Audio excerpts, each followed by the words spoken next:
Hello everyone, कैसे हैं आप लोग। आई होप सब अच्छे होंगे। तो आज हम बात करेंगे जेई मेन 2022 की काउंसलिंग के बारे में। ठीक है, जो अपने को एनआईटी आईआईटी वगैरह कॉलेज किस तरह से मिल रहे होंगे और जो काउंसलिंग है ये आप लोगों को पता होगा कि जो काउंसलिंग है वो अपनी जेई एडवांस के एग्जाम यानी कि उसका जो रिजल्ट आ जाएगा उसके बाद स्टार्ट होगी। ठीक है, ये चीज़ आपको याद रखनी है। जो आज अपनी टोटल बात करेंगे हम काउंसलिंग से रिलेटेड करेंगे कि काउंसलिंग कौन कौन कराता है, कौन कौन सी साइट है जो काउंसलिंग कराती है, क्या क्या डॉक्यूमेंट्स लगने वाले हैं, क्या इसका फीस वगैरह लगती है या फिर फ्री में कराते हैं, वो सब बातें हम इस वीडियो में स्टेप बाय स्टेप जान रहे होंगे। ठीक है, तो आप एक भी पॉइंट को मिस आउट मत करना, क्योंकि कोई भी चीज़ आपकी छूट जाएगी। तो देखो, काउंसलिंग ऐसी चीज़ है, इसमें आप कोई भी गलती कर दे तो एक गलती आपको उस कॉलेज में एंटर होने से रोक देगी। ठीक है, आप जिस कॉलेज के लिए बने हो, आपने जिसके लिए मार्क्स लेके आए हो, जिसके लिए आपने एग्जाम फोड़ा है, हो सकता है कि यदि आप काउंसलिंग में गलती कर गए कहीं भी एक स्टेप में, तो हो सकता है कि आपको उस कॉलेज में एंट्री ना मिले।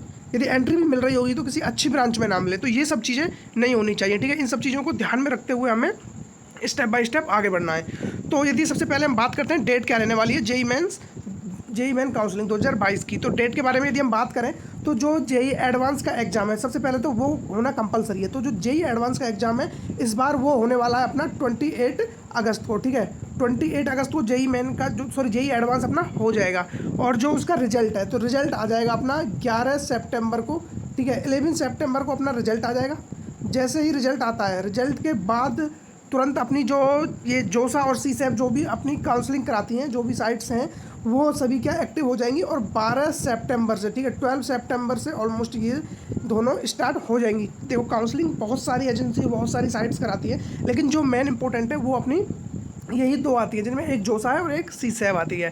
ठीक है, अब तो बात करते हैं हम पहले जोसा के बारे में। देखो, पहले तो आप ये जान लो, देखिए, you can check your result sheet and also take a print out. ये वाला अपना यहाँ से एक रिजल्ट सीट आपको दिख जाएगी और यहाँ से आप उसका प्रिंट आउट भी निकाल सकते हो। ठीक है, ये आपको चाहिए।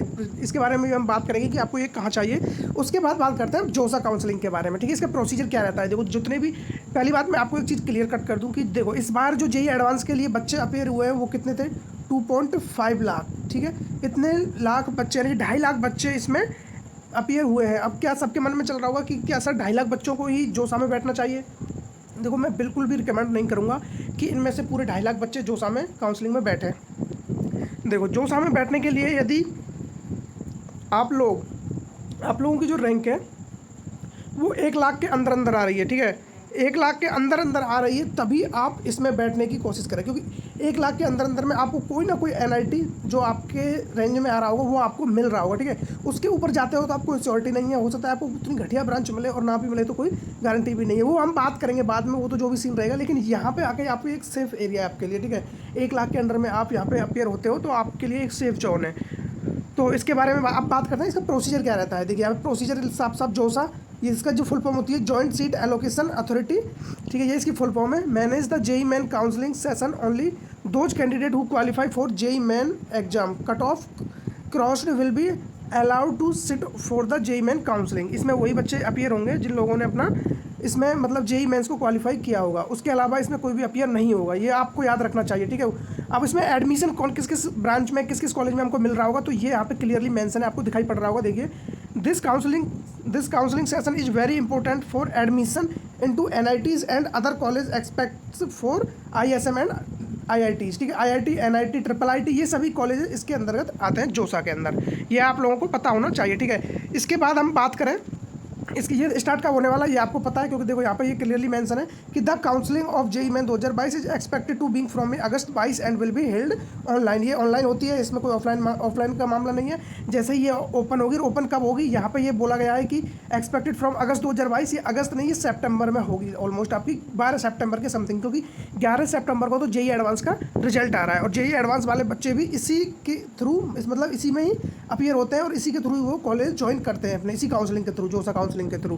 ठीक है, जितने भी आईआईटी, एनआईटी, सभी कॉलेज इसके अंतर आते हैं। ठीक है, इसी के अंतर्गत आते हैं वो। अब बात करें JEE Main 2022 online counselling procedure, इसका ऑनलाइन प्रोसीजर क्या है। ठीक है, तो ऑनलाइन प्रोसीजर सिंपल है। आपको देखो यहाँ पे स्टेप बाय स्टेप मैं बता देता हूँ। सबसे पहले तो आपको स्टेप 1 में इसका रजिस्ट्रेशन प्रोसेस समझना है कि रजिस्ट्रेशन किस तरह से करना है। The first step is register online for the counselling session. This is important to so that important so that student can opt for their choice of branch and colleges. इसमें क्या होता है कि आपको अपनी चॉइस वाइज या college, आप देखो आपकी चॉइस है कि मुझे इस कॉलेज में जाना है और मुझे ये ब्रांच चाहिए, ठीक है, ये तो आपकी चॉइस हो गई।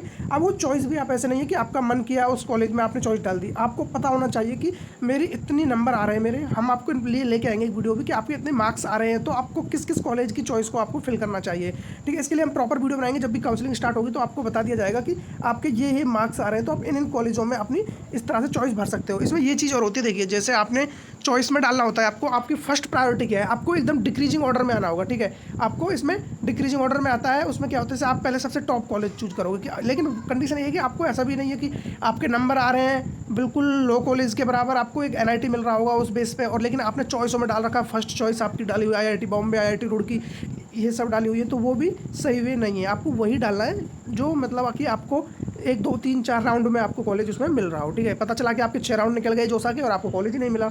अब देखिए यहाँ पे लिखा हुआ है follow the below mention step to register the JEE Main counselling session. अब बात करते हैं कि रजिस्ट्रेशन किस तरह से होता है, जिसमें से आपको देखो फर्स्ट पॉइंट क्लियरली मेंशन है, visit the official NT website. सबसे पहले NT वेबसाइट पे जाना है, अपना ID रोल नंबर पासवर्ड लगा के वहाँ पे लॉगिन हो जाना। लॉगिन हो गया, after you have gone through the instructions carefully, आपको मतलब इंस्ट्रक्शंस दिए जाएंगे, उनको आपको पढ़ना है और उनको आई एग्री पे आपको मार्क कर देना है, ठीक है। उस मार्क करने से पहले आप पढ़ जरूर लेना, क्योंकि टर्म्स एंड कंडीशन उसमें सारी दी हुई होती हैं कि आप एक बार आपने यदि सबमिट कर दिया उसके बाद आप चेंज कर सकते हो नहीं कर सकते हो, क्योंकि उसमें चेंज करने का कोई ऑप्शन नहीं होता है बाद में, यदि आपने एक बार डिटेल्स अपनी डाल दी तो। देखिए द जोसा registration form will be displayed on the screen, आपके वहाँ पे स्क्रीन पे शो हो रहा होगा, ठीक है। ये चीज़ हो गई। उसके बाद fill in the detail in the form carefully, आपको बड़े ध्यानपूर्वक अपने जो भी डिटेल्स हैं वो सब डाल देनी है।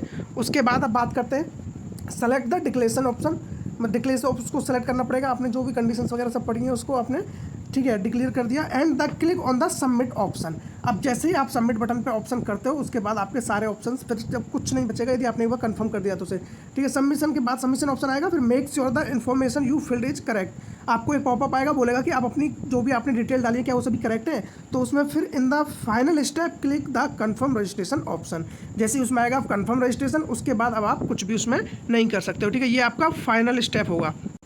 अब देखिए यहाँ पे स्टेप 2 क्या दिया हुआ है अपना, ऑप्शन एंट्री फॉर काउंसलिंग। अब काउंसलिंग के लिए क्या क्या एंट्री क्या किस तरह से होती है वो चीज़ यहाँ पे बताई गई। स्टेप 2 में रजिस्ट्रेशन होने के बाद आपको सबसे पहले देखो जो फर्स्ट ऑप्शन है वो select the choice available option, आपको एक चॉइस का ऑप्शन दिखेगा कि आपकी चॉइसेस किस तरह से हैं, और जो वो चॉइस होंगी आपकी वो जो भी कॉलेज एंड मतलब institute and academic program of courses के बेस पे आपको उसमें चॉइस डालनी है, ठीक है। उसके बाद यदि हम बात करें तो आपको जो नेक्स्ट स्टेप होगा वो होगा involve selecting the choice filling and looking option, वहाँ पे सारे ऑप्शन आपको अवेलेबल मिल रहे होंगे। Candidate can select the college and course according to the preference, आपकी जो प्रेफरेंस है उस बेस पे आपको कॉलेज वगैरह सेलेक्ट करने हैं, जो कि मैंने आपको पहले ही बता दिया था, ठीक है। उसके बाद आपकी जो भी मैक्सिमम चॉइस है वो सब आपको सेलेक्ट कर लेनी है, जितनी भी आप कर सको उसमें से, ये बात हो गई। उसके बाद अब हम बात करते हैं नेक्स्ट पॉइंट की, तो वहाँ पे देखिए क्या है कि सबसे पहले मैंने आपको बताया था कि जो आपकी जो ऑप्शन का मतलब ऑप्शन भरने का जो क्रम रहेगा वो रहेगा डिक्रीजिंग ऑर्डर टू प्रेफरेंस, आपकी जो प्रेफरेंस है उसके डिक्रीजिंग ऑर्डर में आपको वो सभी फिल करने हैं, ठीक है। सबसे पहले आपको जो अच्छा कॉलेज लग रहा है उसके नीचे इस तरह से आपको अपने ब्रांच वाइज वो सारी चीज़ें भरनी होंगी। उसके बाद आपको एक मतलब वहाँ पे if candidate want to change one of their already selected choice they can click on the choice interchange option, मतलब ये कि आपने कोई ऑप्शन चूज कर लिया, फिर आप चाहते हो कि नहीं मुझे ये इंटरचेंज करना है, मुझे ये पहले पे रखना है और ये दूसरे पे रखना है, तो वो चीज़ भी वहाँ पे पॉसिबल है। आपने एक बार सेलेक्ट कर लिया, ये नहीं है कि दोबारा सेलेक्ट नहीं कर सकते जब तक कि आपने फाइनल सबमिट नहीं किया हो, ठीक है। जैसे ही आपने ऑप्शन वगैरह चूज किए तो उसमें आपकी चॉइस है, आप चाहते हो तो आप उसको फर्स्ट प्रायोरिटी दे दो, आप उसको सेकंड दे दो, वो सब आपके हाथ में होगा, ठीक है। The next step involving clicking on the choice rearrange option, फिर उसके बाद आप रीअरेंज पर क्लिक कर दोगे तो वो रीअरेंज हो जाएगा, ठीक है। ये चीज़ आपको पता होनी चाहिए।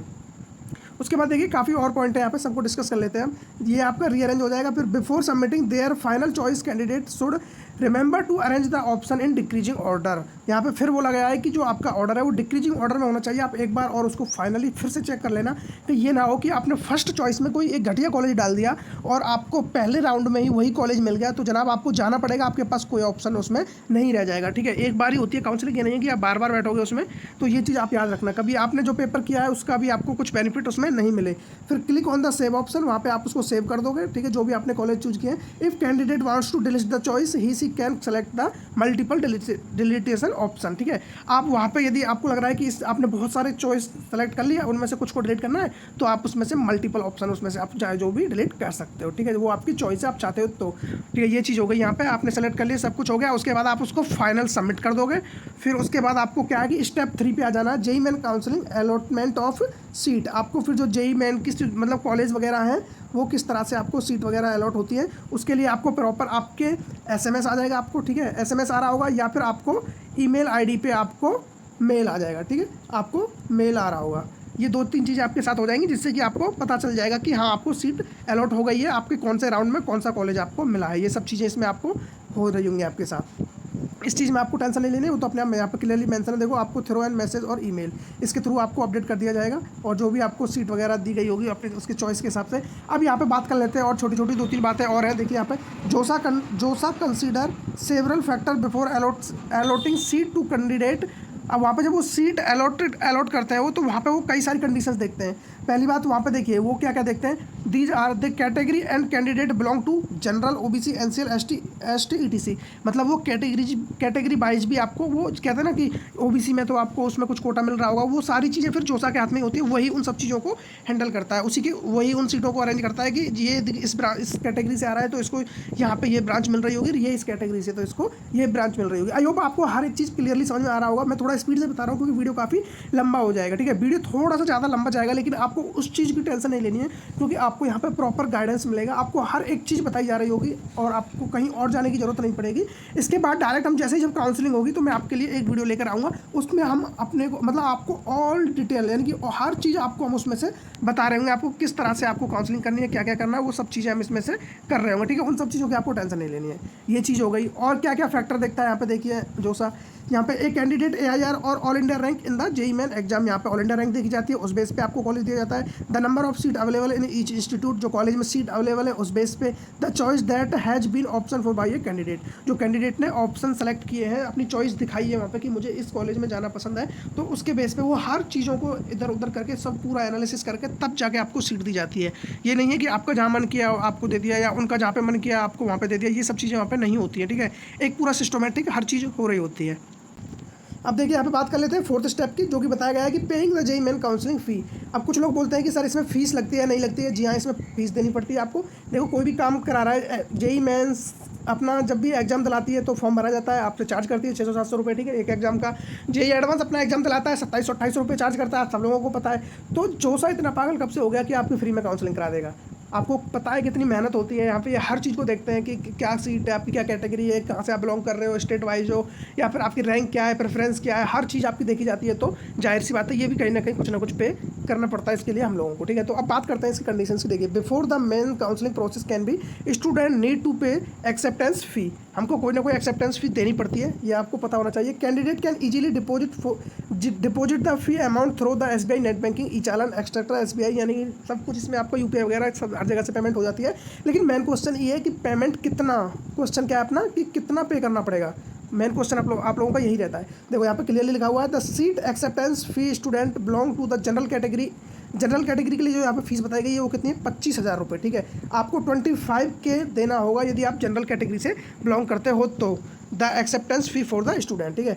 अब बिलोंग टू रिजर्व कैटेगरी यानी कि जब आपके SC ST OBC है, जितने भी रिजर्व कैटेगरी आती है उसके लिए जो फ़ी रखी गई है वो है जनाब 15K, 15,000 रुपये आपको पे करना पड़ेगा जोसा के लिए, यदि आप उसकी काउंसलिंग में बैठते हो तो, ठीक है। ये हो गया। After the candidate have completed these step they will be called the reporting centre. जब आपके ये सारे स्टेप हो जाते हैं तो फिर आप कॉलेज यानी कि जो भी आपको कॉलेज मिला है उस सेंटर पे जाके आप रिपोर्टिंग कर सकते हो। अब बात आती है रिपोर्टिंग के लिए आपको क्या क्या डॉक्यूमेंट्स लगने वाले हैं, ये भी अपना एक क्वेश्चन रहता है, ठीक है। क्योंकि ये भी वहाँ पे भी चले गए, हम हमारे पास कोई प्रूफ ही नहीं है तो वो कैसे मानेंगे कि हम होने वाले इस कॉलेज के विद्यार्थी हैं या फिर इस कॉलेज के होने वाले स्टूडेंट हैं या फिर इस कॉलेज का भविष्य है हम। ये सब चीज़ें किससे निर्धारित होंगे, आपके डॉक्यूमेंट्स बोलेंगे इस चीज़ को। तो फिफ्थ पॉइंट अपना यही है, step 5 reporting at the allocated institute. लेकिन यहाँ जाने से पहले आपको किस चीज़ की जरूरत पड़ेगी, documents required for JEE main counselling 2022, ठीक है। बात कर लेते हैं इसके बारे में भी क्या क्या डॉक्यूमेंट्स आपने लगने वाले हैं यहाँ पे। पासपोर्ट साइज फोटोग्राफ, यानी कि जो आपके सुंदर से पासपोर्ट साइज फोटोग्राफ आ रहे होंगे लेटेस्ट, महीने 2 महीने साल भर पुराना भी चल जाता है, कहने की बात है लेटेस्ट तो ठीक है। हो सकता है डेट मेंशन होनी चाहिए, इस तरह से आपसे वो मांग सकते हैं, लेकिन आप अच्छे से सुंदर से 3-4 फोटो अपने निकलवा लेना। और अब तो आपके 10-20 रुपये में 30-40 फोटो निकल जाते हैं, कोई बड़ी बात नहीं है, ठीक है। ये चीज़ें हो जाएगी आपसे। 10 सीट अलॉटमेंट लेटर, आपको एक लेटर आता है मेल आईडी पे, जो भी सीट अलॉटमेंट होती है, जब आप फी वगैरह सबमिट कर देते हैं तो वो प्रॉपर आपको एक लेटर दिया जाता है, उसका प्रिंट आउट निकलवा लेना। ये अपना क्या हो जाएगा, सेकंड डॉक्यूमेंट, ठीक है। अब बात करते हैं थर्ड डॉक्यूमेंट की, प्रूफ ऑफ फी पेमेंट, जो आपने फीस जमा की है, जो आपने पेमेंट कटाई है। यदि आप जनरल कैटेगरी से हो तो आपने जनाब 25K दिया होगा, ठीक है, अपने बैंक बैलेंस से। यदि आप रिजर्व कैटेगरी से हो तो तब भी आपने 15K दिया होगा, तो उसकी आपको एक स्लिप मिली होगी, उसको डाउनलोड करके प्रॉपर आपको ले जाना होगा, ठीक है। फोर्थ डॉक्यूमेंट की बात करें तो एनी फोटो आइडेंटिटी कार्ड, ठीक है, यहाँ पे वही चलेगा आपका आधार कार्ड, उससे अच्छा कोई आपका आइडेंटिटी कार्ड है नहीं। जेई मेन स्कोर कार्ड बोले तो जो भी एनटीए की साइड से आपको रिजल्ट मिला था वही यहाँ पे बात की जा रही है, जो आप जिसके लिए आपने पूरे रात भर वेट किया है एनटीए के साथ बैठ के, ठीक है। 6th डॉक्यूमेंट है अपना proof of date of birth, वहीं फिर अगेन आपका आधार कार्ड चल रहा होगा, क्योंकि आधार कार्ड तो भंडार है आज के ज़माने में, ठीक है। क्लास 12th मार्कशीट आपका देखा जाएगा, 12th में आपने कितने गुलछर्रे उड़ाए और कितने मजे मस्ती किए, वो सब चीज़ें वहाँ पे देखी जा रही होगी। हालांकि इतना ज़्यादा मैं तो नहीं है, लेकिन यहाँ पे एक चीज़ यही है ना कि कई बार ये हुआ है कि आपके 75% से ऊपर है तो आप जेई मेंस के लिए एडवांस के लिए एलिजिबल हो, तो ये सब चीज़ें होती हैं, तो वो वहाँ पे उन सबको मैच करा रहे होते हैं, इसीलिए वो शायद आपसे मंगा रहे होंगे।